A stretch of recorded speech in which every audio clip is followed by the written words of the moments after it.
Real talk. When did life becomes just work and pay bills? I used to think that way too. I used to think that working hard was the only way to provide for my family.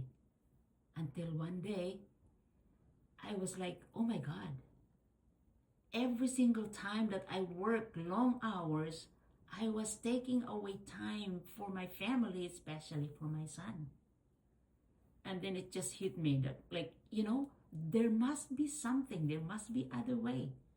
And that's when I started exploring something online. So if you are thinking that way, I can tell you there is another way. So if you've been thinking of doing something that you can actually do, even if you have your regular job, and things that you can do, something that you can build around your own schedule and not robbing any time off from your family, message me. Check this out. There's nothing to lose. This might be the one that you're looking for. So looking forward to chatting with you. I'll see you on the inside.